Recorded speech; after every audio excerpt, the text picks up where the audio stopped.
eriline asi, mis ta tegi, oli siis see, et ta suutis neile nii-öelda maha müüa või ära rääkides siis need spetsiaalsed huugid, kus piki suunas, te vaatate, on need huugid imeväikesed ja praktiliselt siit see huugi täide ei paista ja siis horisontaalsuunas on nad nagu nii-öelda tavapärases laiuses.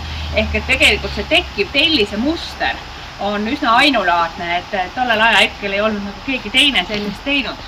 Et see on üks niisugune näide ja siis nende, praegu see ei paista enam hästi välja, kui siit otsast vaadata, siis tegelikult need laiad karniisid olid kaetud siis siledate valgete etermiitplaatidega. Jah, muinsuskaitsega on meil sellised sõbralikud suhted, et ütleme nii, et kui ma siin räägin ette juba ära, kui te sisse lähete, siis ma tean seda, et siin foyees on hetkel siis plaadid, kiviplaadid, aga originaalis oli siin linoleum.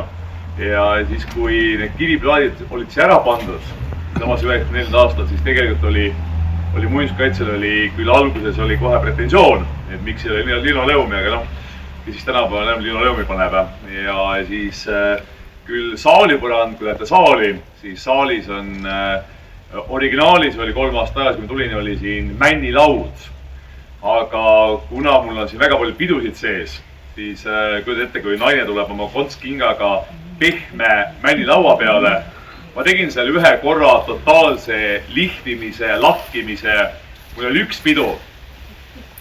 Ja pärast vaatasin vastu algust, mul olid sellised täkked olid peal ja ma panin nüüd kõrglaminaadi, aga siis muinsuskaitse teab ka seda, et ma konserveerisin originaalpõranda. Aga siis vanasti naistel ei olnud kontskinga? Ei olnud vist. Oli. Aga see oli.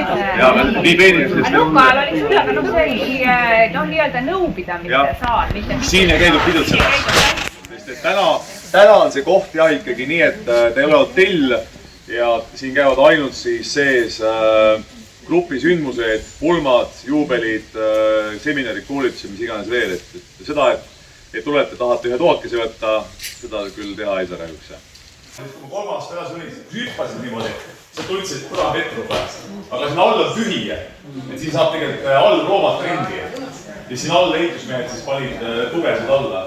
Tahtu ei ole, siis nagu teo viimases saadis, mis kõik hakkavad sinna kalduma nagu tantsukeele. Mis tegelikult tore oleks, aga see saab lahti lõpuks.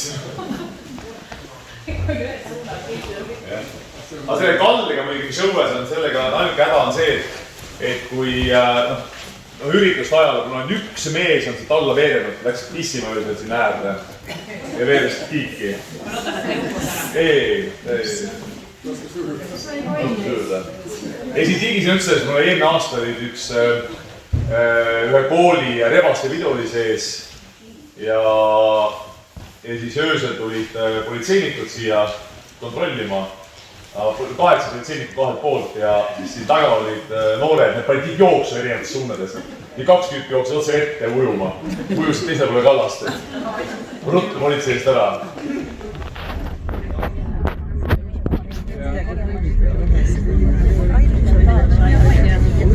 Terve see Ruumu asul tekkiski tänu sellele vanglale.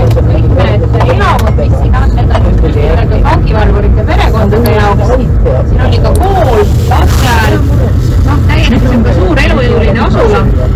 Et alati võib ju küsida, et mis seos sellel kolhoosi arhitektuuriga on. Teadaolevalt siia pandi nüüd need kolhoosikud, kellel kas läks rahvuselt hästi ja kelle peale siis keegi koputas või kaebas. Et mina ise tean seda ühte lugu ühest Kiirovi kalurikolhoosi kultuuritöötajast, kellega juhtus nii, et temal oli kõrgest ministeeriumi töötajast armuke. Ja siis, kui ta selle maha jättis, siis kättemaksuks pöördus ministeeriumi proua Sorvosse ja kaebas, et kultuuritöötaja ei saa nii hästi elada, et kindlasti varastab kuskil.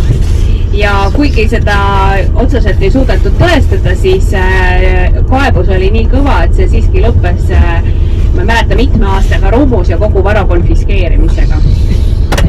Ja siin on näeme tegelikult, et kui te vaatate neid hooneid, siis hästi on eristatavad see vanem osa hoonetest, mis ma rääkisin, et 40-ndatel ja 50-ndatel ehitati.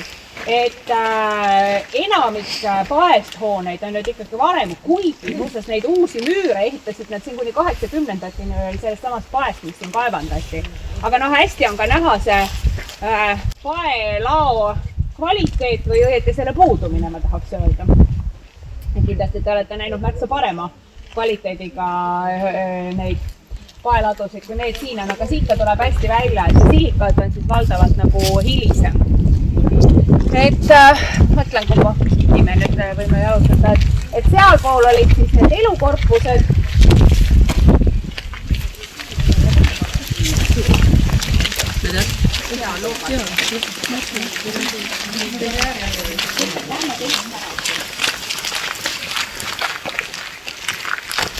See vangla on ikka väga korralikult ümbristatud kõrgkivilüüriga ja seal te näete siis ka seda niisugust valveposti, et see oli teatud vahedega olid siis need valvepostid, kus pidev relvastatud valve jälgis vahele poole. Ruhus paiknes siis tegelikult Murru vangimaja, et kui keegi mäletab seda aega, kui seal veel oli vangla, kogu aeg oli jutt, et küll oli Murru vangla ja Ruhu vangla, et tegelikult olid seal kaks vanglat, üks ühel pool teed ja teisel pool teed erineva nimetusega. Aga see vangla asutati siis tegelikult juba Eesti Vabariigi 1938. aastal ja ehitati siis ka esimesed sellised vastusebarakid, siis valdavalt olid puitehitised. Ja teada on, et kogu vangla koosnes siis toona vahtkonnahoonest, kahest barakist süüdimõistetele, töötushoonest ja lahtisest katusalusest kiviraiduritele.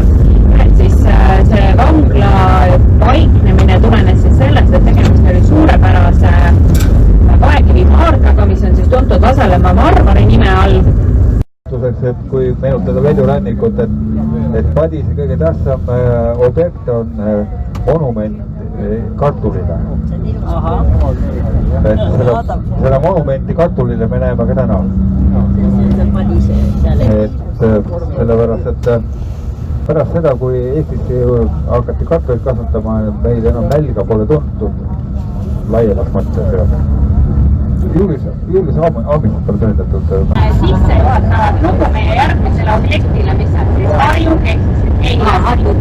Ja kui kolhoosidest me eriti enam taustast ei rääkinud, sest et nagu ma olen aru saanud, siis on olnud juba arvukaid kolhoosi reise, siis tekstidest ma siiski räägiksin paar sõna. Et kolhoosi ehituskontor ehk siis nende algus on 1950. aastates, kus siis läbi olid viidud mitmed põllumajanduslikud reformid ja loodud olid siis kõikvõimaliku kolhoosid, mis alguses olid ju tohutult tilukesed, aga siis pidevalt omavahel ühinedes võtsid juba selliseid arvestatavamaid mastaape.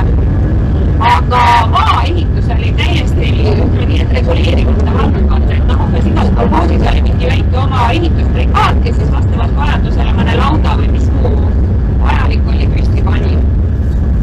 Ja tegelikult ütleme nii, et see oli väga selline tasamadal tegevus, et suurt kuhugi ei jõustud sellega.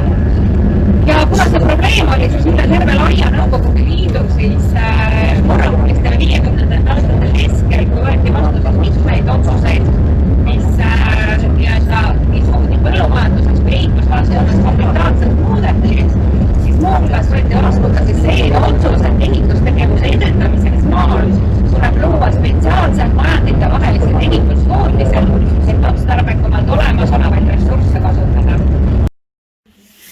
Me oleme proovinud seda maja elus hoida viimased 6 aastat juba, et nüüd kui oli see 3 aastat tagasi oli osaline riigireform, kui neid valdu liideti ja lahutati, siis selle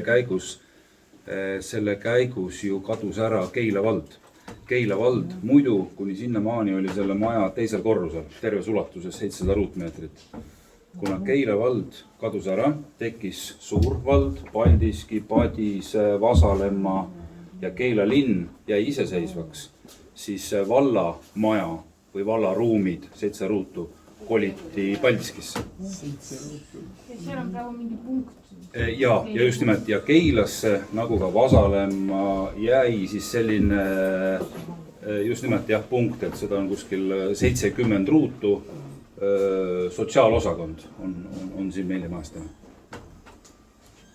Keila pank on siit alguse saanud, täna asub, õigemini jah, asus teisel korrusel Harju KEK-ile kuulunud transpordiettevõte, meil veel sel suvel oli transpordiettevõte oma 30 rekkaga aga see oli ka viimane samm selles suunas, kus meil enam selliseid tootvaid üksusi, kaasa arvatud transpordiettevõtet ei ole, et nüüd on meil ainult finantsinvesteeringud ja kinnisvara.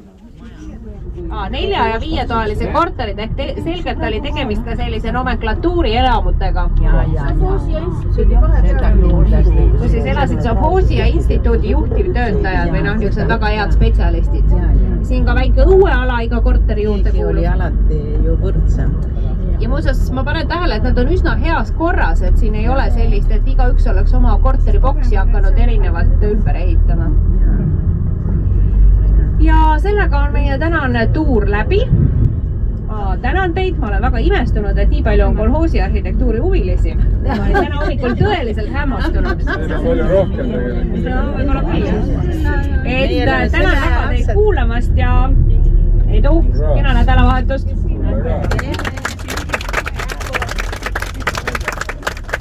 No nii, ühte asja ma oskan veel öelda, et millest see vaiparhitektuuri mõte tekkis. Asi on selles, et selleks, et nomenklatuuri omavahel seinad läbi kostaks, siis oli kõik seinad kaetud vaipadega. Sealt tuli see vaiparhitektuuri nimi, on ju.